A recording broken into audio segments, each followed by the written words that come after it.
Welcome to our top 20 favorite video game music tracks in the style of first-person shooter. This is BFG Division by the great Mick Gordon from Doom 2016.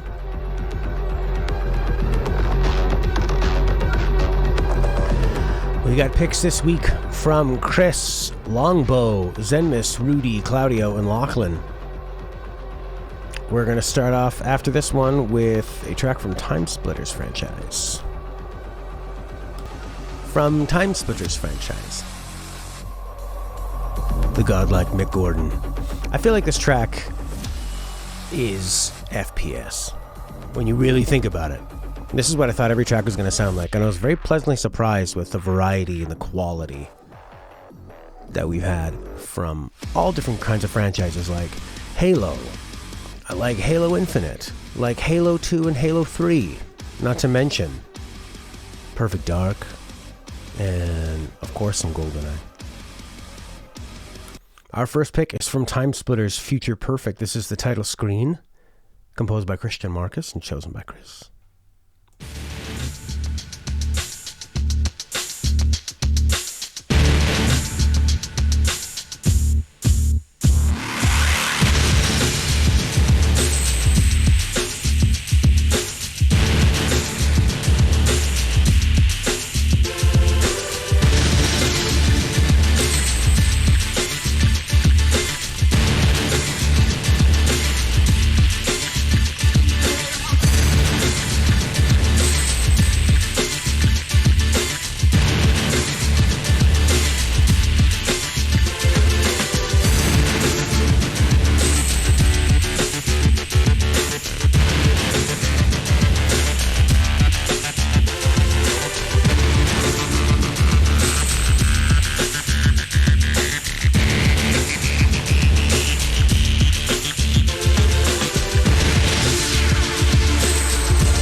Awesome. Title screen. What a great opening track. Stays in the same key, so it builds that anticipation as you're waiting for a change to another note. I like the way that filter goes up in the guitar.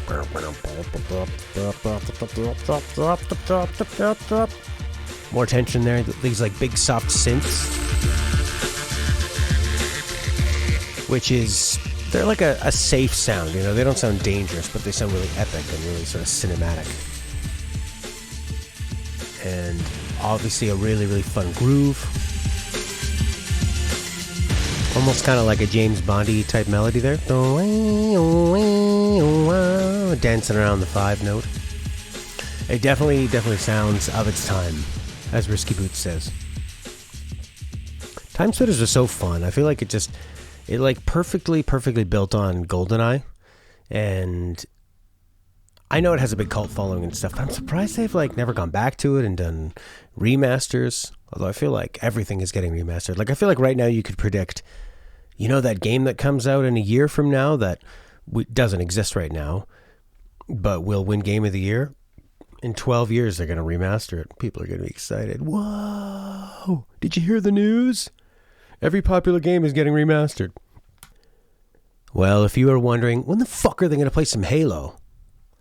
2 tracks in, we're going to play from Halo 3, Deference for Darkness, composed by Martin O'Donnell and Michael Salvatori, chosen by Longbow. The name of the video on YouTube is Deference for Darkness, except it's really depressing.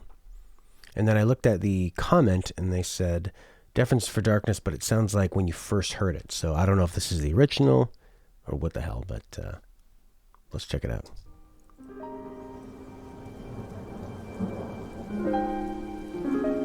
First-person shooting.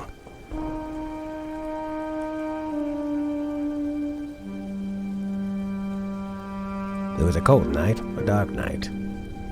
Cortana walked in, right on my computer. I'd never seen such a beautiful vision. She told me to save the world, like only I can. I thought, why is it always me? In this 2-bit galaxy? When will I ever get to take this bloody helmet off and settle down? How many aliens must die at my hand?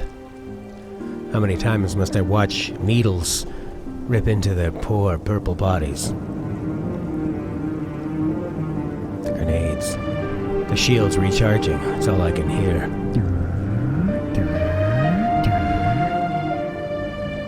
They say I'm legendary. They say I was a running riot. I had a killing streak. Killing streak too good to stop. How many players must I teabag before I finally feel happiness again?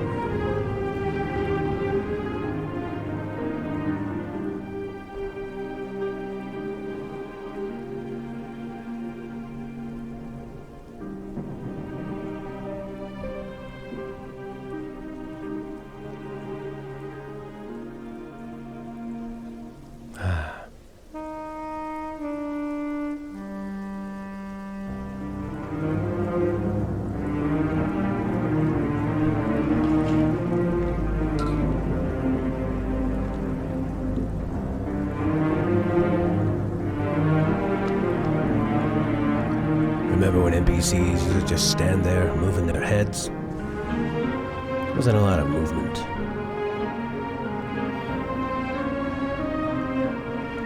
And this probably seemed pretty damn futuristic at the time. Well, when you think about a week of video game music dedicated to first-person shooters, you think it's going to sound like Doom. And then the Halo tracks remind you that there's such a breadth of variety and quality in video game music, even in shooters. And this is definitely one that I've heard a lot of Halo tracks. The Halo theme, the big drums, and a lot of really cool ambient tracks. I did not think I was going to hear this. But we never know what to really think until it walks right in off the street from the rain and sits right beside you and asks you for a drink. I'm pretty impressed with that. All right. Oh, yeah. That sounds like Final Fantasy 13.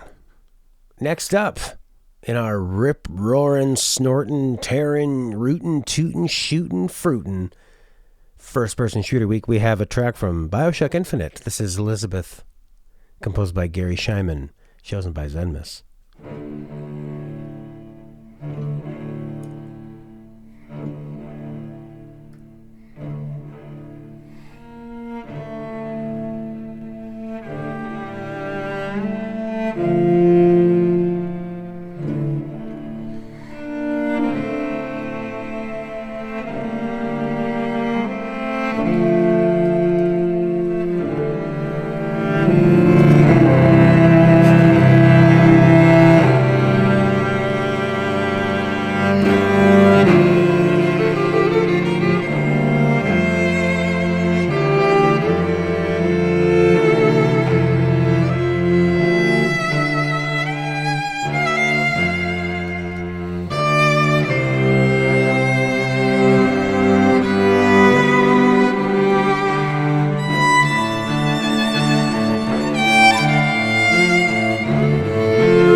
Wow.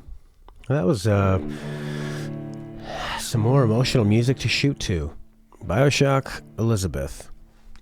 Infinitely controversial. Infinitely...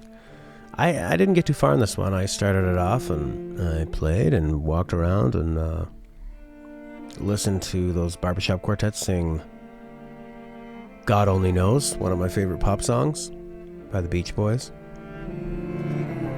I think when I was playing Bioshock 3, I mean, 1, it was like, okay, you're trying to survive. And 2, you are the big daddy. And then 3 felt like, this is a cool idea, but does it need to be a shooting game anymore? You know? But like when I hear people talk about it and they talk about the themes of it and the big ending and the twist and all that stuff, I never hear anyone go like, oh yeah, and then the powers and the guns, that's the fun part. Whereas, you know, when you're a big daddy, it's all about the weapons and fighting. And in the first one, you're just all these crazy people running at you, so you're trying to survive. It's more like a war game. You need to attack. And I think I also feel that way about a lot of video games where, does it need to be shooting? Does everything need to be? And then you, like, I feel like a lot of video games come up with this great visual style and music and then, you know, ambiance. And, yes, music and visuals are ambiance. And then they go, and then what's the game? You point at something and click until it dies. This is a nice track. I love those really low strings. They really have that sound of like grinding. Quite a sad track. It sounds like a sad revelation of some kind. Well done.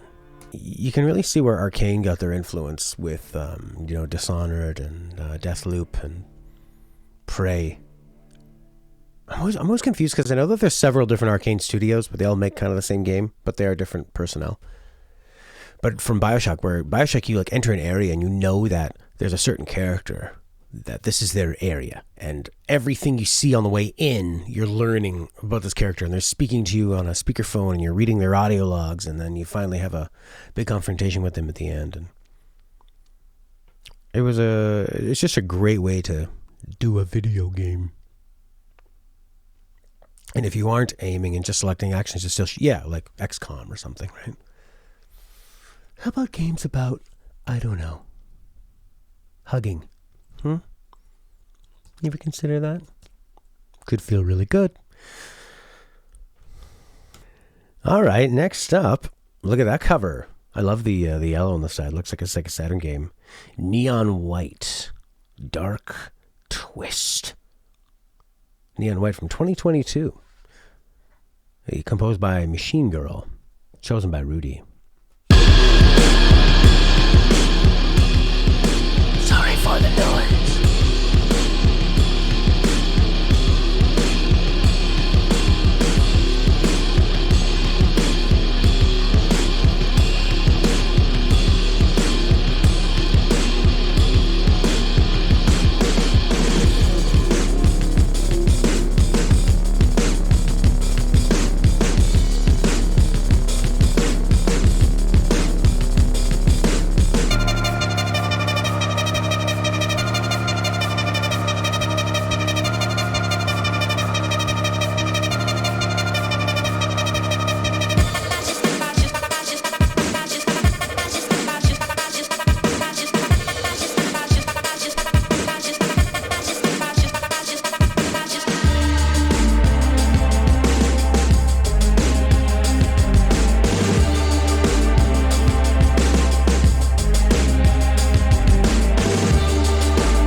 Wow, that was really great.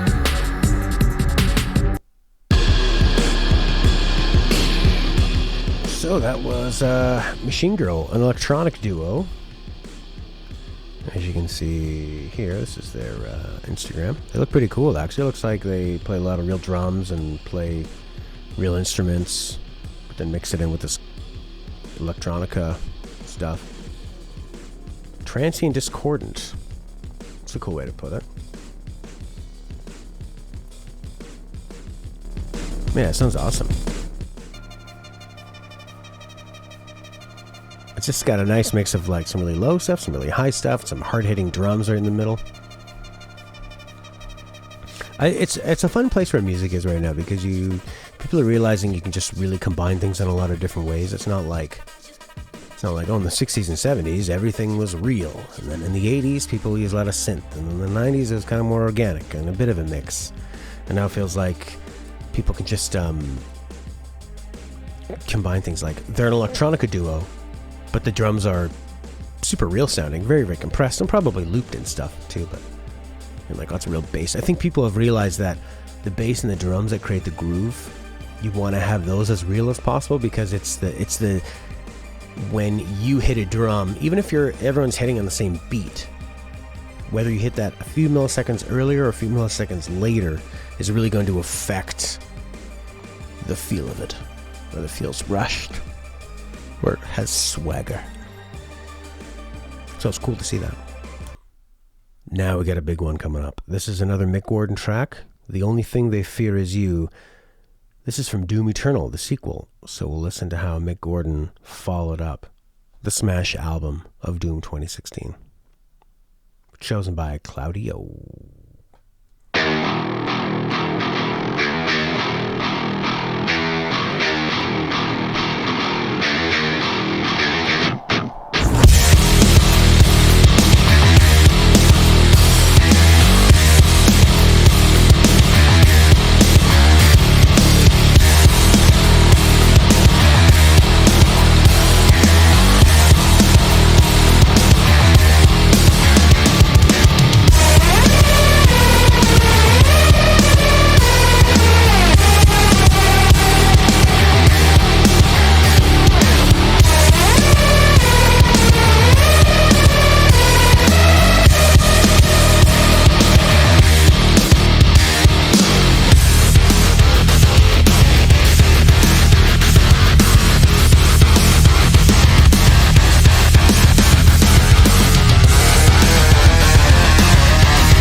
So I was listening to that. I was trying to look up a bit of information about how he wasn't able to mix his stuff. I saw that Mick Gordon had responded to somebody on Twitter. Somebody was saying like they love Mick Gordon and they love the music that he makes, but they thought that the mix was shit.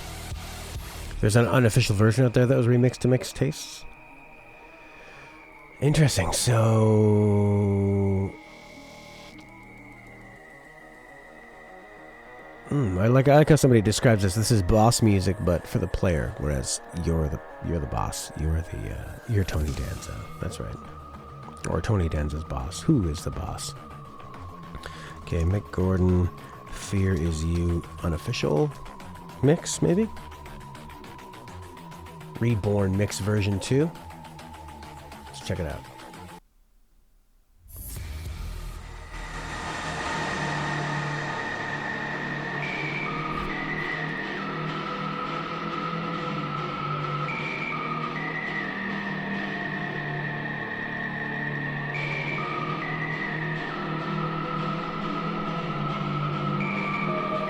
This one's a bit more electronic-y, a little more ambient, a little soft. This is definitely not mixed by Mick Gordon.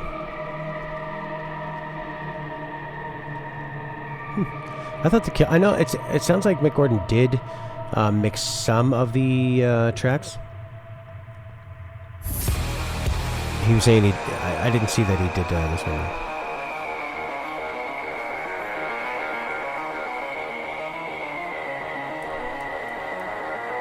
Here's somebody comparing the mixes from BFG from 2016 and 2020.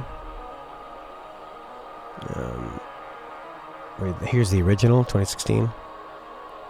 There's the Bethesda version, way more compressed, less dynamics. That's too bad. You know, you have one of the most celebrated video game soundtracks of how long? This is probably one of the Doom 2016 has had some crossover appeal. I mean, it's not playing on pop stations, but I'm sure like metal fans and guitar fans, and I didn't play much of Doom 2016 other than to, the first couple hours, but went back to the music a lot, and like people were saying in the chat, like even this track, people know this song, like Risky Boots saying you can't escape it. So many people know it, not even playing games. And you go and you try to control it. All right, this mix is not really doing it for me, but this is more like this is a remix.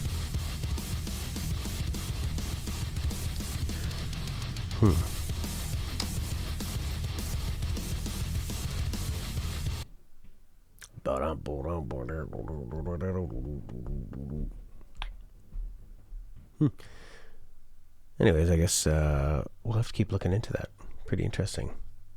Mick Gordon did Killer Instinct? That makes a lot of sense. Oh, we gotta listen to some Killer Instinct. The Instinct.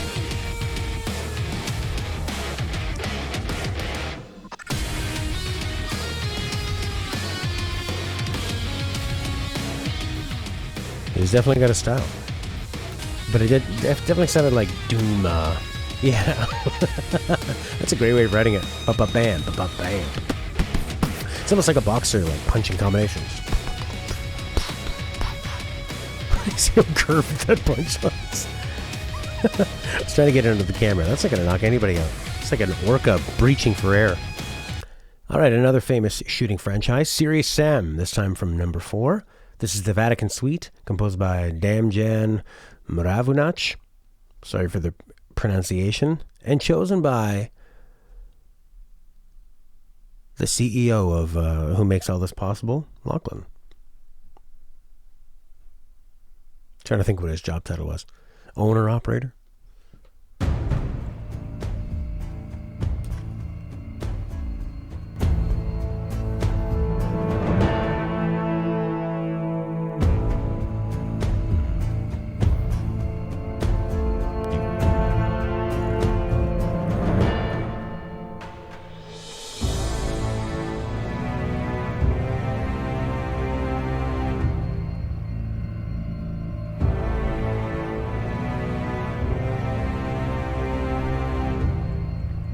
Big boss. Why did I think of that, Chris?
You know, it's almost unfair to listen to this one right after hearing Mick Gordon, because this is going to do some of the same things with like chugging guitar and like big builds, but it's just obviously made so much cheaper with like kind of like that cheesy cymbal, and the guitar works, but it's played by somebody who, you know, has not, to me, dedicate their whole life to like chugging guitar.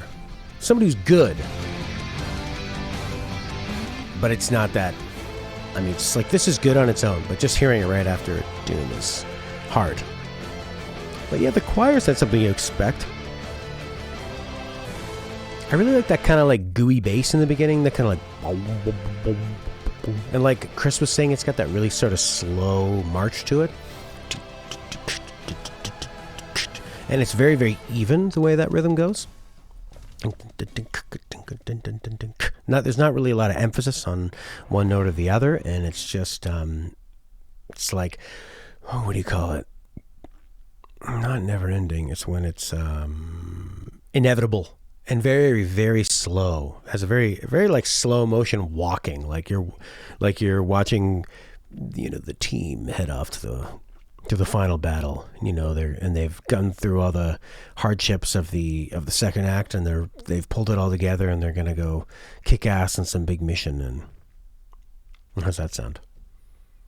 It's nice though. All right, well, this next track is composed by the great Michael Giacchino, chosen by Chris. This is Panzer Attack from Medal of Honor. Michael Giacchino, who has done all kinds of work, got his start in video games. Mickey Mania, 1994. I guess he was working for the Disney video game department. Small Soldiers, Medal of Honor, way back in 2000. A lot of everything. And along the way, he's doing the music for theme park attractions. This kind of reminds me of when you look up like old artists. They almost all got their start designing sets, because that's what you had back then when there was no TV. People saw a lot of live entertainment and they needed sets. So that was a way for artists to make money. I mean, in the newer stuff, he's working on Spider-Man No Way Home. He did the main themes for, probably the whole soundtrack for that Star Trek reboot. He replaced Alexander Desplat for Rogue One. All kinds of stuff. Worked with J.J. Abrams on Alias, Mission Impossible 3. So many Mission Impossibles now. The Incredibles. All right. Let's check it out.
Unrelenting. He keeps building and building. Kris, I love the way you put that. If anything happens to me, then I'd be glad to know that this show could continue on with you. The way you say, this one's great because it really encapsulates a struggle against a seemingly more powerful force through the two competing higher and lower motifs. And yeah, it just keeps building and building. Very, very John Williams sounding, just with the really agile horns and flutes. But yeah, it just keeps pushing and pushing like two giant forces coming towards each other.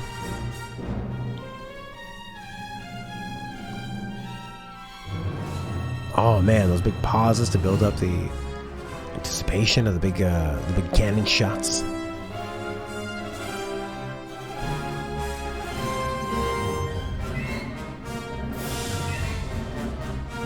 Wow, this is great.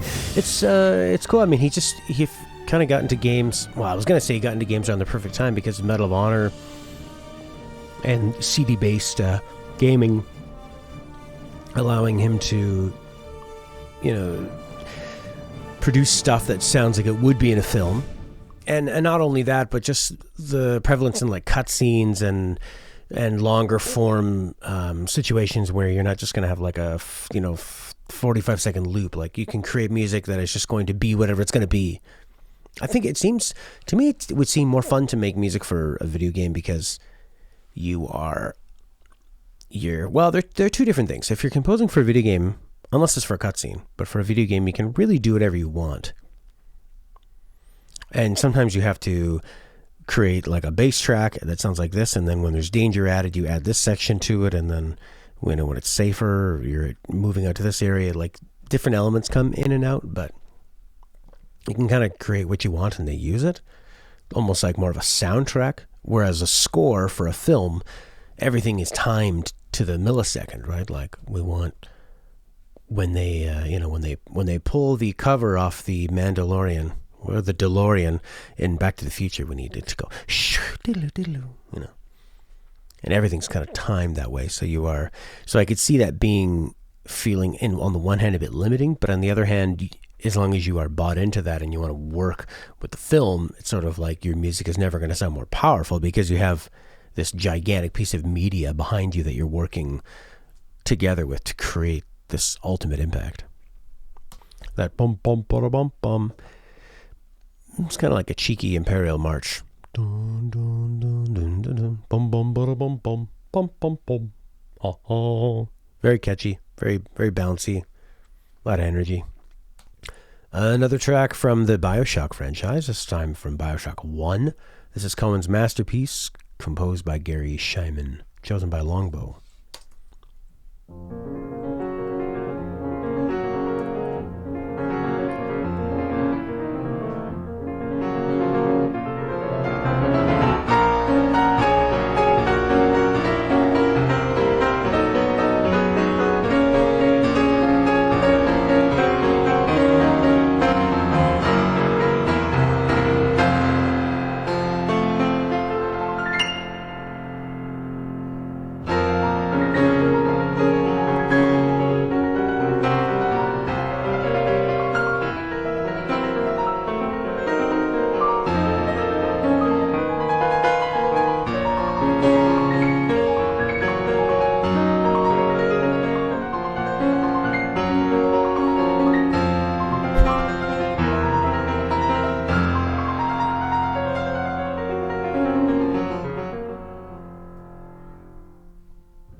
Wow.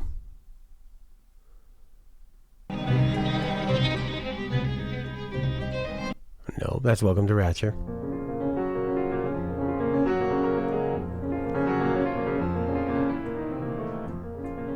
And then there's Big Daddies. Man, what a great track. I mean, this is like a very, very challenging piece to play. There's a ton of counterpoint. There's like not a lot of just reliance on, say, sustain. It's a lot of like just sharp notes and like quick chord changes and big flourishes, and like all the big flourishes make it sound like this is somebody's masterpiece, like somebody who thinks they're a genius. And but like Kris is saying, all the like kind of tinkling keys, the way that they're always kind of coming down and down and down, it's like it definitely sounds like somebody who's lost their mind, or like an idea has taken them over.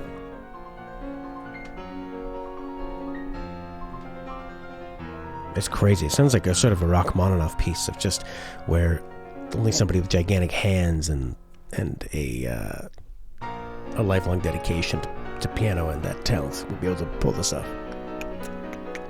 And it's kind of done like a waltz. 2, 3, 1, 2, 3, 1, 2, 3, 1, 2, 3, but like super disjointed every time it switches to the new 1.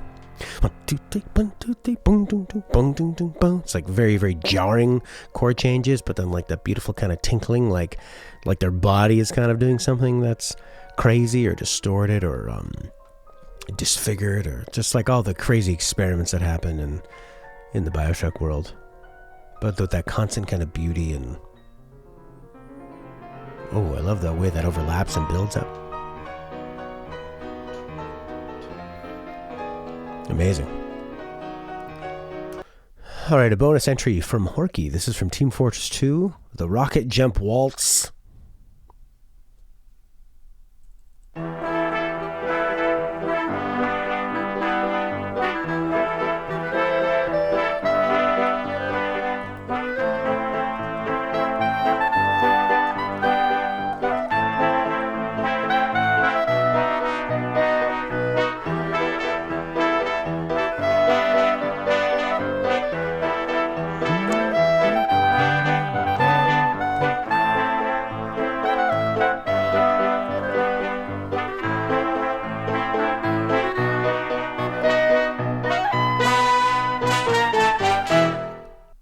Weird. It's a funny one because I like how you've always got those they sound like trombones, where like those would be the rockets, like boosting you up. And I like that they sound a little bit out of tune, a little bit discordant, just a little bit weird and wonky. And the way like when you're rocket jumping, yeah, it's a very powerful thing. It's a silly thing, and it's not an incredibly accurate thing.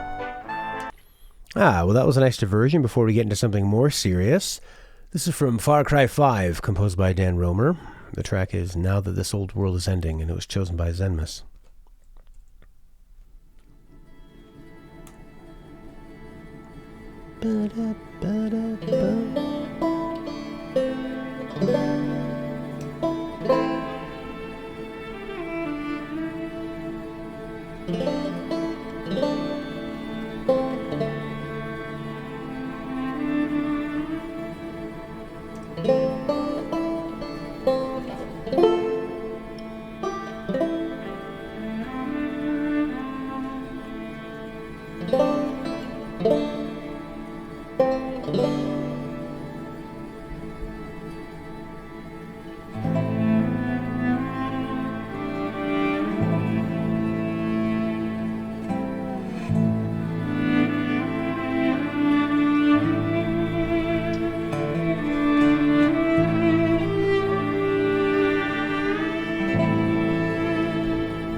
All right, pretty nice track. Kind of reminds me of, I guess like Red Dead at the time. I think it's all those like Americana type instruments, and just kind of like the long tension of the,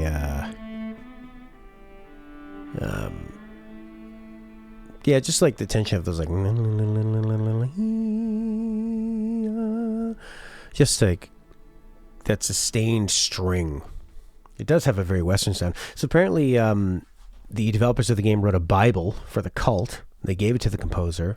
They said, absorb this. We want 10 songs that they would sing as their hymns. So what he wanted to do is he wrote these hymns. He said that would be from their perspective. He said, this is in an interview. He goes, as I was trying to write songs that would make you want to join the cult. Not saying they would be like, this cult is so evil, we're so bad.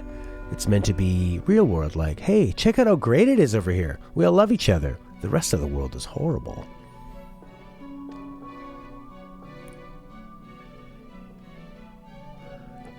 Him talking about writing music for video games as opposed to movies. He says, not really, because it's loop-based. The decisions are like, what happens if this happens, then this loop happens. If this loop happens, this loop happens. The difficulties are different difficulties in scoring a film. You're sort of freed when you're scoring a video game by the fact that you don't have to adhere to exact moments.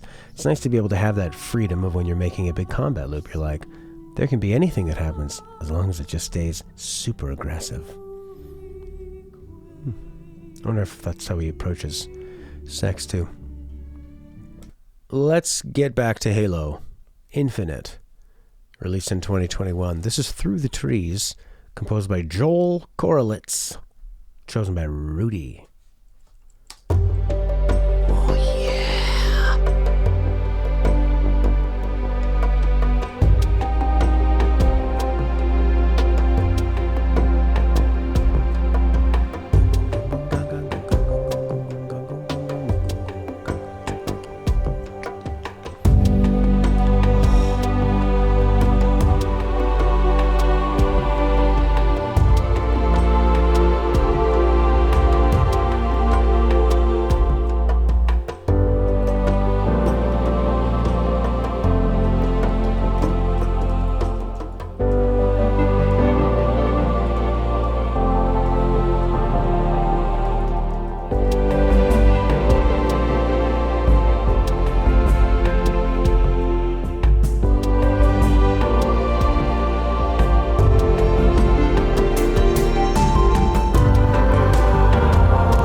Track is so warm with those really like welcoming synths. To me, it just sounds like you're on a new planet or something. Like you've gone onto this next step, and it's just like warm and very, very organic. But like those heavy sort of those heavy drums are sort of like the power of the hero, of the Master Chief hero. Let's check out the all versions link that Horky has given us here. A Walk in the Woods, all versions. Okay, so this is a track that appears in all the Halo games. Because when I think of Halo, I think you're either in some kind of like dark and cramped spaceship or space station, you're dealing with a flood, or you're like fighting for a ship that's been attacked by, look at us yawning at the same time, it's been attacked by little aliens, or you're out in some like organic, woodsy, open world green planet.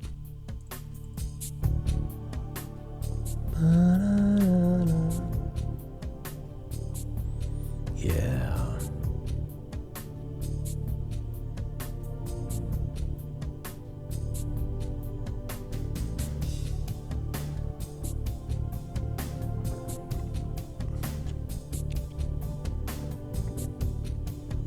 This is a little slow, right? The bass in this is warm, but all the other voices are cold and sharp. For sure. And that could be just like a time of like, just the early 2000s, all the stuff being a little more cold. So that's Halo Combat Evolved. Here's Halo Combat Evolved Anniversary.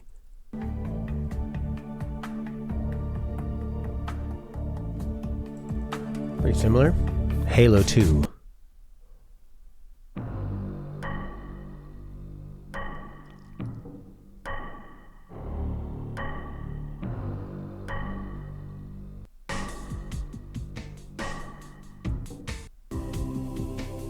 Oh, they're really quite similar to each other. It's like those warm synths, those warm, like very vocal. They're almost like, actually, they're more choirs. I mean, they're synth choirs, but oh, they're so beautiful. It's kind of like an alien has plucked you from the earth, and you're scared. They're gonna put something up your butthole, and then they go, "No, we are showing you that we are what you call gods, and we've solved everything. Now, do you want to live forever and rid yourself of all disease? Put this up your butthole." Halo 3 getting a little cheeky with it.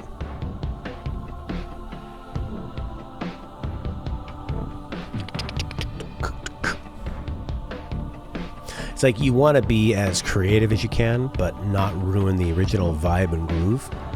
And then you play those same choir synths over top. Now something a little different. This is from Halo 1, released in 2001 on the Xbox One, but not Xbox One, the first Xbox. This is Through the Trees. No, it isn't. This is Under Cover of Night, composed by Martin O'Donnell and Michael Salvatori, chosen by Claudio. Streets of Rage.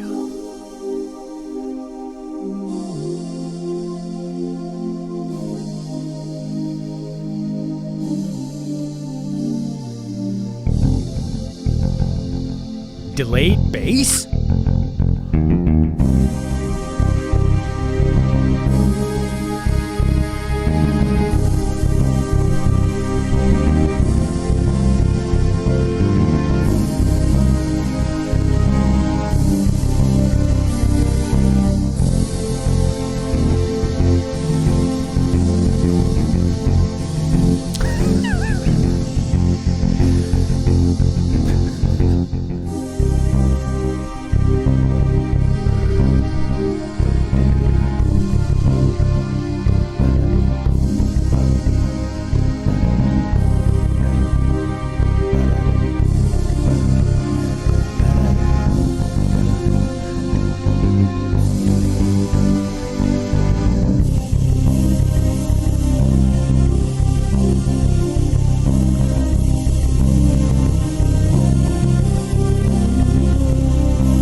Beautiful. I'm trying to think like how rare it is to hear delay on bass, but this works fucking perfect. Like slapback bass that he uses that delay to increase the rhythm of it. Here's an interview with Marty O'Donnell about Halo, and the interviewer goes, "This is a really annoying line of questioning, but interesting. You've occasionally recycled your material. Myth's A Traitor's Grave theme appeared in Bungie's underrated Oni title. Oni's Hurry has common elements with Halo's Pale Rider. Myth uses a variation of the Ghost Pad on the Roland JD990, and we seem to hear parts of it in Assault on the Control Room. Were those due to time constraints or aesthetic wishes?" Marty says, "Could you please stop paying so much close attention? Every decision I ever make is based totally on the highest possible aesthetic vision, ... and then sometimes I've just got to get something in the box to ship. Just so you know, every composer has recycled their stuff at some point. In reality, often the music just works again, and you figure no one will notice." Hurry and Pale Rider aren't really variations on a theme as much as a revisiting of an orchestral style I happen to like. You'll probably hear more of that in the future.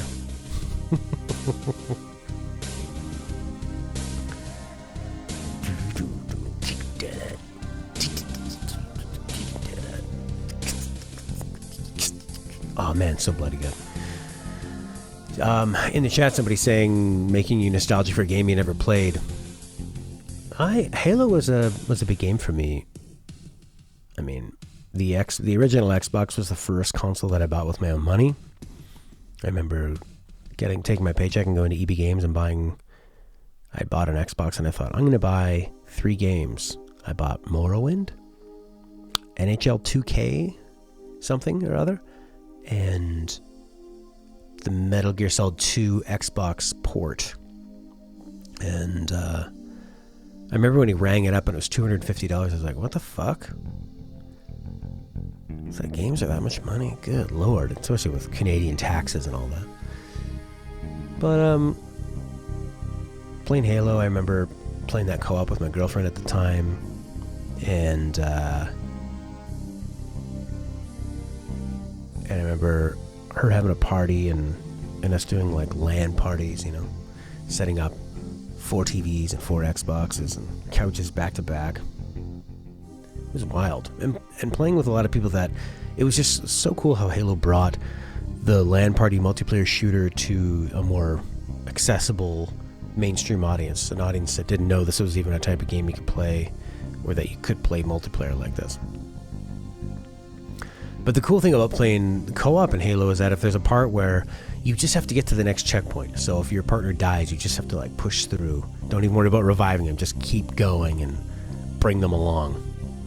It's kind of like leaving a man behind, even though no man will be left behind. Hey, how about this one from Red Faction?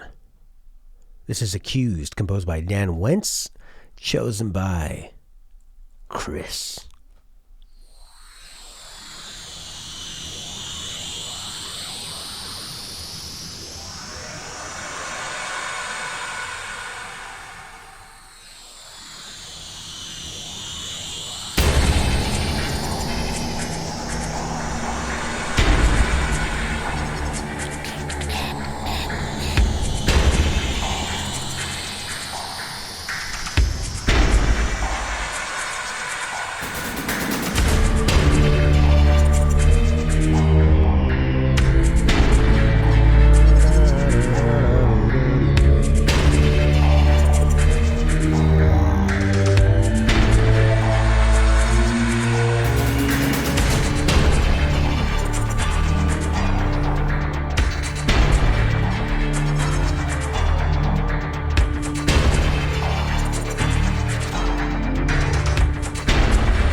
This is a really fun track. It's got that kind of like late 90s, 2000s, methodical menacing for sure. So kris thinks of it as screaming evil, manipulative corporation.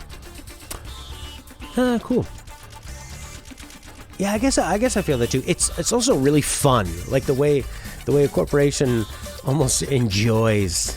Oh yeah, then we're gonna take all their water. Oh yeah, then we're gonna own all the land. We're gonna buy up every rentable property, and we're gonna cut deals with the government.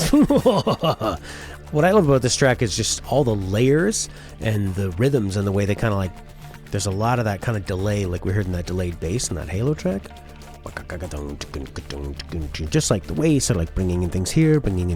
It's almost like listening to an orchestra, like the way you would write for an orchestra, but done completely with electronica, like hard, almost like hard electronic and really kind of hard sounds, and some like soft, gooey, nice textural sounds. Just like a beautiful textural. It does have like a gloomy kind of evil, malicious. I think it's the way there's like some kind of sharp sounds in there too. Is it sharp or is it soft, man? I don't know. Electronical, mechanical components at work simultaneously. What a beautiful way to put it. Yeah, it sounds like the cogs, the inner workings of a machine. Kind of like you're seeing something, and then as you zoom in and you go to like layer to layer, and you see all the different machinations going on. Let's go back to Michael Salvatori. Also, composers on this are Skye, Lewin, Joss Mosser, Michael Sechrist, and Rotem Moav, chosen by Longbow. This is Athanasia from the great, I think it is, Destiny 2.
It's quite a builder. I feel like I recognize those trumpet sounds as coming from Logic. from Apple's, but maybe just MIDI soundtracks sound the same. Or not, like digital trumpets, maybe they sound similar. Anyway, there's like a really nice build to this. I'm not gonna look for Athanasia. Yeah, nice big, epic, brooding, building track. Really beautiful. Very hopeful. One of those like, we're heading to the big final encounter. It's going to be difficult, but there's a lot of power underneath it. Because I guess in Destiny, it's always just 1, 2, or 3 people, right? Going up against so many aliens. Good feeling game. Good feeling soundtrack. This next one is not Destiny 2. It is from Payday 2. And man, this track is synthy and fun and dancey. The track is called Hot Pursuit, composed by Simon Viklund, chosen by Rudi.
Track is so fun, so bouncy. And it's interesting, when Horky was saying you weren't expecting that note to go so high, that's a great thing with digital music and digital instruments, is that you can like break the physics, right? Like a guitar can only go so high, but when you add like a whammy pedal, well, you can go up really, really high. But when something's digital electronic or affected in some way, you can really do anything. You know, you can just like pitch shift, you can just, there's no limits. That's a really great thing.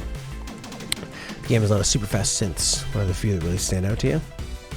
Yeah, a little more chiptune-y, I guess, with that kind of like those like really fast arpeggios that kind of sound like they're straight out of the NES landscape. It's like super catchy, super simple, works perfectly with the drums.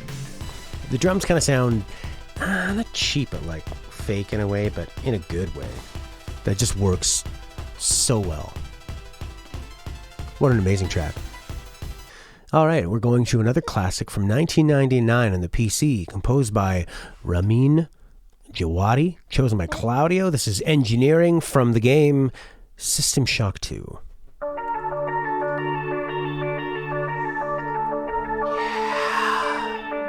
When shooters got some brains.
How amazing is that? Pretty simple. I mean, it's just kind of, it's got that repeating thing. I like the way that it repeats, but it's sort of overlapping where it starts. So it doesn't kind of, it's not like a 4-bar loop that starts over a 1-bar loop. It's kind of just, so it has like a different kind of context with everything around it. And like those really fun, what did Horky call them? Amen breaks. The Ratchet and Clank soundtrack is composed by Aphex Twin. Kris, you're on fire today. Oh man, I love it. This definitely makes me want to check out this game, considering that some of my favorite games are all based off and inspired by... That's a sample of the Amen break? Oh, cool. I mean, some of my favorite games like Deus Ex, everything Arcane does, they're all definitely inspired by what System Shock did and does. I thought that they were making a reboot or a sequel or something. System Shock 3, I thought I heard.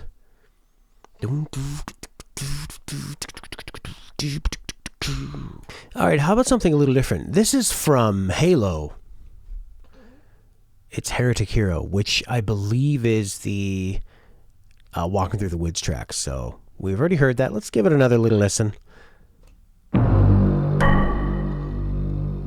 Because I think this is the most different sounding out of all the Walk Through the Woods tracks.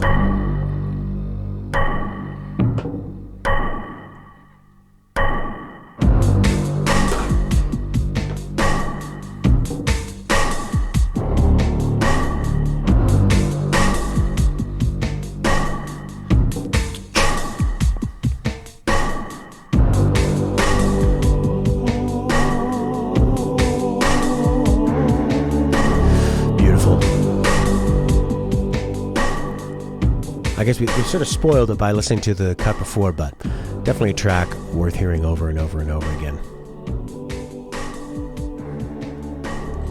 Just like, that's a really nice, crunchy kind of industrial clanging sound. It's almost like you stumbled across some forge of these aliens making their needlers.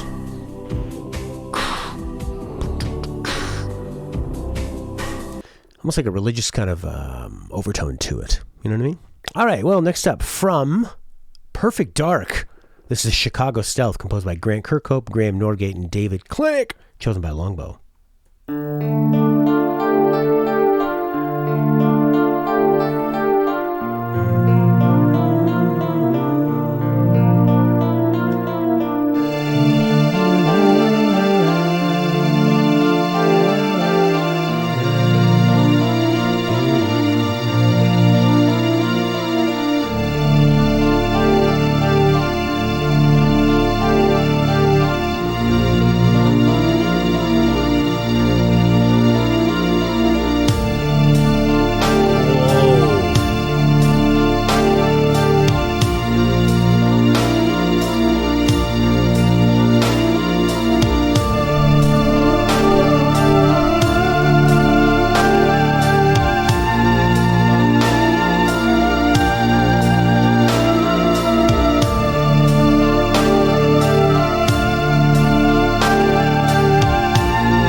Simple track. I mean, it was a simple time for gaming. If this is the N64 track, I'm very, very impressed with the fidelity of it. But man, when that drum beat comes in, and it is so much slower than you expect, just like gives it this like heavy assuredness, like you are walking into the gunfight with a bazooka. Fucking amazing. And just like that creepy kind of theremin thing going up, just to give it that bit of like a sci-fi vibe, bit of like a stealthy vibe. What a cool game that was, Perfect Dark. Beautiful. We do need to add a Half-Life track in Triage at Dawn and CP Violation. How can you talk about first-person shooters without talking about Half-Life? All right, speaking of System Shock and the games that it influenced, this is from Deus Ex Human Revolution, one of my favorite in the series, released in 2011. This is Police Station Combat, composed by Michael McCann, chosen by Rudi.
Cool. Who said that in the combat? I actually didn't hear this much since I'm so stealthy. I know you didn't mean that as in you're so stealthy. You played the stealth route. Some of us couldn't help it. I guess I made this track for those of us. I really like the music in Human Revolution, in the Deus Ex franchise. Any of that kind of like futuristic, cyberpunky, kind of like military mixed, slightly industrial, Matrix style. It's going to be so fun. I remember when I played Deus Ex Human Revolution, it was right after I played Metal Gear Solid 4, and I thought, this is exactly what I want. I want, it's like, story, atmosphere, but like, nothing is overdone. The cutscenes aren't 4 hours long. You know, you can be stealthy, but just everything seemed to work really well. Like, the action felt so much better than Metal Gear Solid 4. Going back to it, it's definitely like a blurrier, like nowhere near the budget of Metal Gear Solid 4. And Metal Gear Solid 4 has a lot of cool things, and I had a lot of fun with it the first time, but I just think Human Revolution really nailed it. What a cool reboot that was. I was so disappointed with Mankind Divided. What the fuck? It's time for the final track chosen. We're talking about shooters. We're all of a certain age, perhaps, maybe me, older than others. From 1997, composed by Grant Kirkhope. This track's chosen by Claudio. The track is Facility, and it's from GoldenEye 007.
This is one of those ones where, like on the N64, where it's so compressed, but it actually kind of helps it in a way.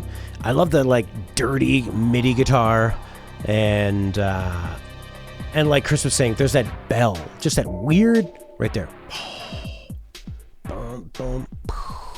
That long reverb on it. You're like, what is that sound? The bell tolling.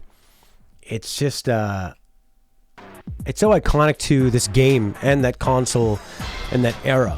But it was interesting because at the time you're still kind of making sounds, and with all the compression and everything and all the tricks you had to do, you end up having really original sounding scores, right? Pretty simple track. Just got a kind of like a bit of a skip hop to the rock beat. A lot of repeating sort of rhythmic figures there. Just having like one instrument do a call and the response of the bell. Awesome. A little bit of trumpets to give it kind of like a flashy 60s, 70s kind of flair, like from the original James Bond decade.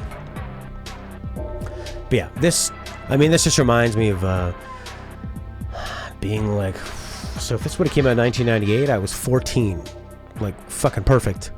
And I'll give my little brother credit when he was picking his N64 game to get for his birthday or Christmas. And I said, you should get Bomberman. I hear it's a great multiplayer game. Never having played any Bomberman. And he wanted to get GoldenEye. I'm like, why would you get that? James Bond, what the hell's that?